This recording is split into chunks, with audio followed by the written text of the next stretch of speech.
good morning again, guys. This is Gentleman Jim the Tailor, and I'm here with my beautiful, lovely, wonderful Victoria Baylor. Oh my gosh, that deserves a drum roll for Mr. Jim. Woo! What a great intro. Hey guys, Victoria Baylor, and of course you found yourself at the Tailor and the Dressmaker show. Our weekly, or we've been a little bit off some, maybe every bi-weekly show. Hang with us. That's right. We're gonna get together. Pray for us. Yes, so today's show we're gonna do something a little bit different. We're gonna have our illustrious Mr. Jim do a product, well I wouldn't call it a product, an equipment review, something that he feels that strongly that every professional sewer should have inside their sewing studio. You should. They sew for money. You should. You should. You So with that being said, I'm going to let him take it away, and he's going to talk about one of the products that, or equipment that you've seen actually, I mean, it's been around for ages, right? Oh, it has. Okay, It and has. that's the press machine. Yeah, a portable press machine has been around for a very, very long time. They've upgraded them. Now all of a sudden they have computers in them. But like I always tell people, you're buying a computer, so if the computer malfunctions, your equipment is out of, it's not working anymore. Now, this is a portable press. Now, how long? I actually don't own one. I've seen them for ages. I think I used one time. But how long have you had one inside in your studio? How long have you been working with these guys? 20 years. Okay, so 20 very, years. very long time. And the reason is because, number one, this is called a bulk. It's only so big, so you can only press so much at a time. But the difference is, this gives a hard, clean press. Because you have steam and heat, top right. and bottom. Now, you have some that are just dry, that don't give any steam. This one has a steam. You put a little water in it, press a little handle, you get a little steam. Okay. Now, what it does not have is the vacuum in it. Oh, that's right. And you had a table. I had a I've table, been Mr. Jim a long vacuum- enough. That's right. It The was vacuum table. Okay, That took the steam out. that's right. It kind of like dried it quicker Dried it and out. solidified the press. When you send your clothes to a dry cleaner, this is what they use. But they have a big long one, this is called a buck. They have a big long one. So you can put the length of a leg of a pair of pants up there, or the length of something up there. Theirs has steam and a dryer. Your master dryer sucks all the steam out. This doesn't. Now, the way to get around that is you give it steam up front and you let it sit there for a minute, and then it'll dry it out. Now, a lot of these come, this is going to be padded right here.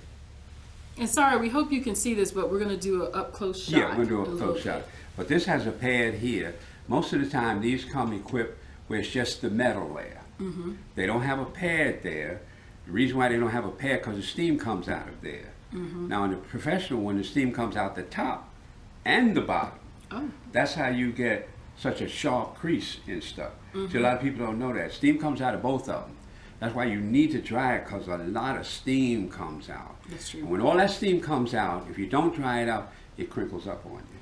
That's right. And a lot of people have made a mistake, especially with using a presser or iron or professional iron, such as the one behind us, the gravity feed, is they think if they shoot it with more steam, they're going to actually accomplish something. No. Some fabrics actually require very Little little steam. That's right. Or you create like ruptions or Right, issues right. with the See. fabric. Now with this, what I did was, because I didn't want to get, and sometimes if you leave it down too long, you get a little shine on it. Yeah. That's just like Okay. any iron. Just like any iron. That's why when you buy a gravity feed, you buy a shoe for it. Yes. And if you don't know what that is, Mr. Jim, let's see if he has one. You have one. The shoe helps prevent the shine, and it's actually a barrier in between You can bring that close. the, oh yeah, okay, we were taking off the hood. It's a barrier between the metal of the iron Metal of the iron, and and this is Teflon. that's right. And it It's just Teflon. glides on your fabric and Right. it does a really good job of spreading out the steam evenly. Okay. Really, really good. If you're gonna have one of those, you definitely need one because You sure do. See, now this one, what I did was, I just took some drill cloth and I made me a top for it. Like, that's all I did. I made the top cover. and that's a strong canvas too. Strong canvas, drill cloth. So now when I press it down and lock it down, when you lock it down, that gives it the real, I got you down there. And like I say, it has a little steamer in it that you give it. You add water to it, just like an iron, except gravity feed has this automatic water feed. On the professional ones, they're attached to all kind of hoses, so the water is just continuously in there. Oh, wow, yeah. See, so you don't have to worry about refilling it there. But these work very well. You have to watch your temperature selection. Is it pretty true to hot. temperature selection too, just like a regular iron? Yeah, just like a regular iron. But this here has exactly like your regular iron. Now, the higher you turn it up, the hotter the iron's going to get. That's right. So you have to be careful. And like anything, even with your professional iron, before you just lay it on your garment, you need to test it. That's right. All them scraps you end up having when you cut something out, they are used to test stitches and iron settings, heat settings. Temperature, right? Exactly. But these can be bought anywhere from $200 to $400. If you have this business called sewing as your profession, I don't say for everybody to rush out and buy one of these tomorrow, but if you can, this helps your business because what it does is it gives it that crisp, pressed look like a dry cleaner gives you. You guys know point blank, a lot of times you send something else, a little wavy over here, a little wavy over there, or you didn't quite get the crease out good enough. This will get it out. Your iron will too, but with the iron, you really have to know how to handle that. Most of the time, I do all mine on my iron for a reason. I can get it flat, but that's from years of getting the right pressure. Those have the weight, you get the right pressure on it. Little steam, but you got to hold it there for a minute before you just come up off of it. Because if you come up off it too quick, it's still got moisture in it. The moisture is the steam. You're absolutely right. And of course, this is sewing 101, but there's a big difference between pressing and ironing. Ironing is continual moving and disseminating heat. Pressing is putting the force down on it there. Waiting a few seconds. How much depends on what you're pressing, and then of course sometimes you need the aid of a pressing cloth if you need that extra barrier protection. All of that. But I've told, especially with sewing students, you can sew ever so straight, but keep in mind you're taking two separate pieces of fabric, you're forcing them together. There's always going to be that bubbling, that resistance there. The pressing is what solidifies and connects them. And it makes it look. This iron will make bad sewing look good. It will. It will. It sure can. It'll make bad sewing look good. That's right. For you guys that are tuning in lately, you don't kind of know my history. I got into this industry in 1961. We didn't have a lot of this sophisticated. We had these, but we didn't have a lot of this sophisticated. We didn't have the gravity feed irons that we could buy. Yeah. All our irons, we had that type of iron, but it was connected into the hoses and everything. So it was there and it did the same thing. Otherwise, we used anywhere from a 15 to a 20-pound iron, but it was dry. So what we would have to do, we'd either use a little spray bottle, put a little moisture on it, okay? Put a little moisture on it, and put a cloth on top of it, drill cloth, which is what we call a drill cloth, okay? And then we'd iron through it. And because the iron was so heavy, that's the pressure that these create. And that's how you got that good sharp crease in it there, or flatness of it there. But those irons weighed a lot, trust me. It's a good workout. They weighed a lot. But this is the way I learned how to press. That's why I press so well, because I learned how to press on one of those first. Now, in doing that, we had a lot of everything we did was manual. We had pressing machines. Ever since I've been in the industry, since the 60s, they've always had the pressing machines, but they didn't have the portable ones. They didn't have the port. In other words, either you had to have a factory or a bona fide tailor shop where they had one in. Now, my mentor in New York, we had one in there.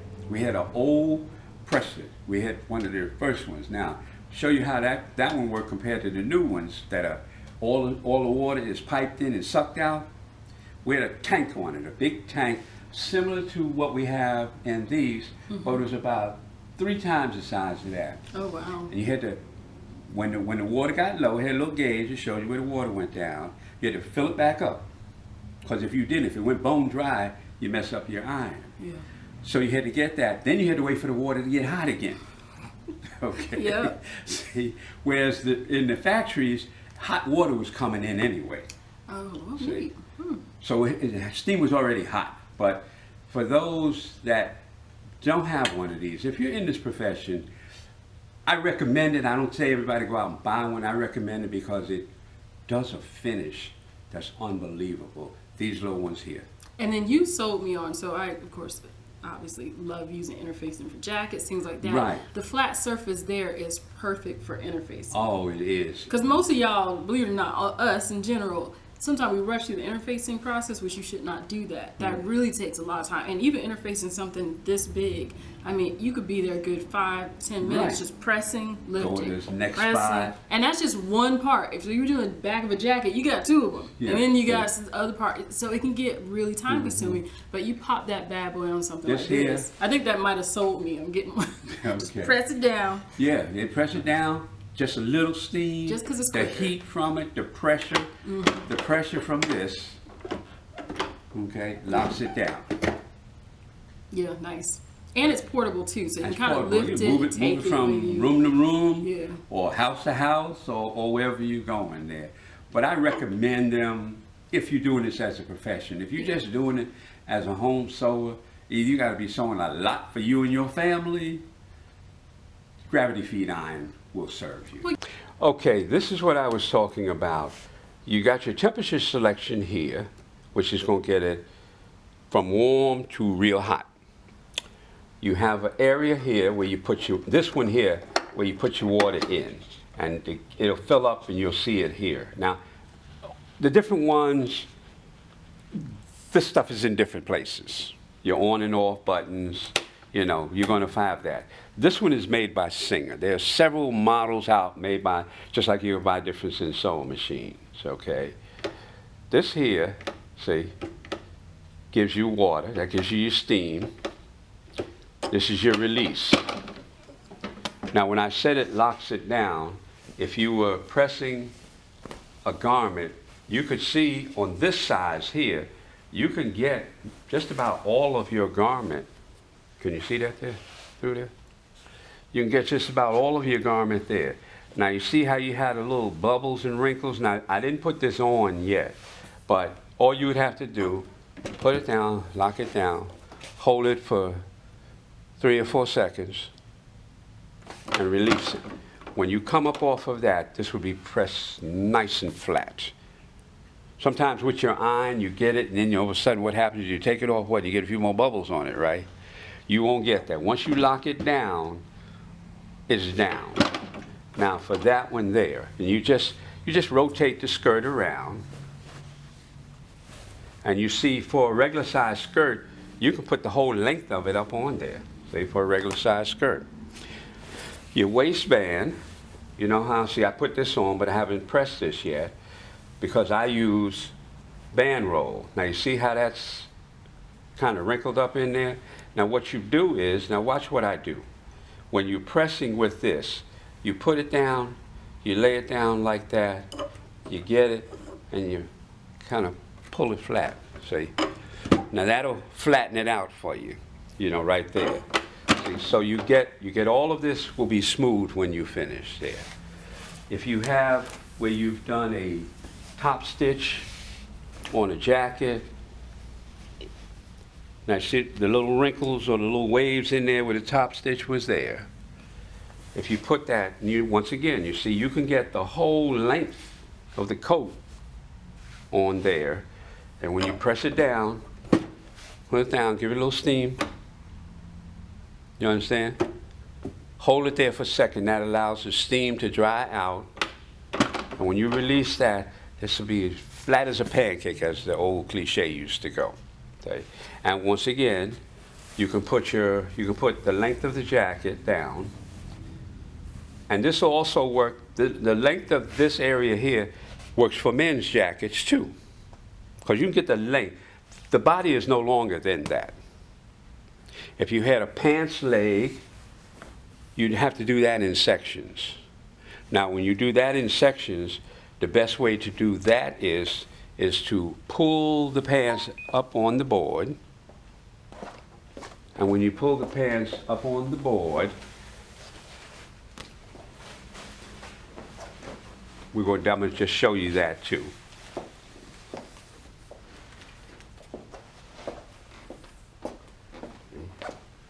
first thing you do is you press the bottom down. See, this will be folded down like so. And you get the bottom first. That gives you a nice hard crease on the bottom. Then on the leg, you pull the leg up as high as you want. If you had it on there like that, you get this area here first. And you flip, get the back area. Right? You've already got the front down there. And that's the whole length of the leg. If you want to get the top part, and you can only get so much, you do it the same way. You pull it up this way. See, and you can pull it up on the board. Now this is good for if you're doing this, and you get all of that down, and press it down. Lock it in place, hold it down, and you got it. There's just a few demonstrations of what and how effective it can be opposed to your hand iron. I hope that helped you guys, and we'll be talking again. Well, we appreciate you guys being... Wait, your multiple piece part about... Oh, okay. Okay. Sorry. All right. Putting multiple pieces there at one time, opposed to taking your iron and pressing one at a time. So if you're doing like a jacket and you got the back of the collar, the other part of the collar, and some other part, the cuff on there, or yeah, something just like throw it that. all on there. You put them all down there as long as they fit on the board now. That's right. As long as they fit on the board, pop it down, give it a little steam. Now, how long does it normally take? Have you perfected timing how long to leave it on there? Or you just know? No, you just based on just like your iron. Okay, just like your iron. Because see, the difference with this and that is that you got to sit there and hold it. Because you're kind of locking it down. This way, when you lock it here, it holds itself. 4 or 5 seconds. That's all it takes. And it's quicker because you got it come from both sides. Right. Which is right. nice. The pressure, the pressure comes from both sides. Very nice. See?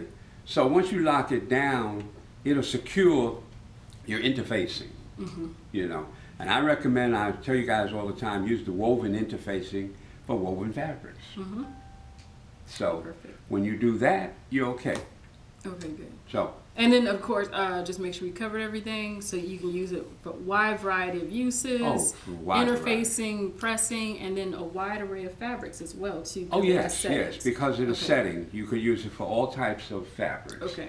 And with that, like I say, for if you're at an alteration business, and you know how you do the cuff at the bottom, whether it's a plain bottom or it's a cuff, you lock this down and it's just like the dry cleaner. Sweet, okay. See, you press it with that iron, unless you're that good, you know, sometimes you get a few little wavers in it. What you don't get is as sharp and as crisp as you would like it. For the bottom of a skirt, if you rehem the skirt, and you, like when you rehem the bottom of a skirt, and you want to get the bottom down real good, you put the skirt on there, you lock it down, you press it flat. Then with your iron, you can come back and get this little area there. But you can get most of your skirt on, you know, on this. And then do you recommend, so if you're doing a skirt, just one part of the fabric, or you can have the skirt on the 2 layers and just put both layers down? So like this? No, So just doing one layer at a time? It's wide enough to where you can put that much skirt So just like if you were ironing, I got Just like you were ironing. Oh, nice, okay. Put it right through there? You put it right through there. Very nice, very. Put it right through there and lock it down. When you get the skirt up, you can get all of that at one time. Oh, very nice, yeah. So you can get just like a regular iron? Yeah, you can get just about, see the whole skirt up. And then when you lock it down, get all that in one shot. Nice, you just rotate. You rotate it around. Now sometimes you get the ridge. When you get that ridge, then use your regular iron to get that little part out there. But all of this will be pressed flat. And that's what really matters. And that's what counts. And just do a quick touch up on the regular iron. Yeah. Sounds good. So super user friendly, all that good stuff. Oh yes, good stuff. See, so great. That's what we wanted to share with you today. We appreciate you guys once again. Hopefully these. And I just have one quick announcement. Sure. Next week's show is going to be really fun because we get to talk about choosing fabrics. Now, we've talked about it traditionally in the past, but now we're going to talk about it more so from a color analysis standpoint. So as you know, You got a color analysis service now. I do. I'm a certified image consultant, which is just a natural transition, being that I've sewn professionally for women for the last 14, 15 years. Mhm. So this is just a way to help them better understand their image, Yeah. the power of that, and what looks great on them. Color is a huge part of that. And I notice a lot of sewers don't really understand how color impacts their choices of what type of fabric looks Right. good on them, all that good stuff. We're going to talk about that because there's a difference between a pretty fabric and a fabric that looks fantastic on you. So we're going to talk about what we actually do in our thought process in selecting fabrics and the pitfalls to stay away from. So we'll talk about that next week. A lot of people aren't as up on what really and truly looks good on. Most of the time, you guys will know, and you got to start learning this, that your client will come to you and say they want this. Sometimes it really doesn't look good on them. You have to learn discreetly how to tell them, you know, I would do it this way opposed to what you want to do. But you have to be able to tell them why. That's the key to it. And that's definitely where the image consulting and whatnot comes in. And Ms. Jim's so right, and that's from definitely a business standpoint, having that expertise yourself, and keep in mind, before you make a garment, there is the fabric. And then for you that sew for yourselves, being able to have a discerning eye when you go into Joann's and they're having a huge fabric sale, not to just buy because it's on sale, but to buy with the understanding of knowing what's going to look good. Because I see way too many outfits that look great and they're designed great, but they don't oftentimes translate well on particular body types. I was talking about you guys just yesterday. Female sewers. Now I'm going to say this for a reason. The majority of you guys buy stuff just to be buying it. And point blank, you got a shelf or a bin or a closet full of fabrics. Why? Because it was on sale. That may be true. I know some men like that, but yes. I don't know no man that does. I don't know. Well, they might not buy fabric, but they buy cars. Well, fishing gear. Okay, we're talking. We sew. We're talking about fabric. You're absolutely right. Tailors only buy basically what we need. That's true. That's what we buy. But you also, and it's the interesting thing about the difference is that's where we'll have a great standpoint when we talk, because the type of fabrics Mr. Jim would buy is totally different from me. I'm a fashion sewer. So that opens a whole different wide array versus what tailoring fabrics look like. So we're going to talk about it from both angles. And then we'll show you a few. Yeah, which is really, really good. Show you a few of the difference and the whys. That's right. Because I get, the reason why I created my line, which is a classic look, out of what we really sell in the men's industry, because through all the years, women have always said, why don't they make ladies' suits or ladies' skirts or ladies' slacks out of the fabric that they make men's in? And there's a reason and a difference, and I'll explain all that why. Oh, that'd be good. Because my whole line is made outside of my upholstery fabric, the better fabrics that we use in men's line. This is what I'm giving the public as of November. I'll launch the line. Well, we're definitely in for a treat next week, so you guys stay tuned. Thanks again for hanging with us. We've enjoyed it, and we will talk to y'all next time. Okay. Signing out, Tailor and Dressmaker. Bye now. Bye.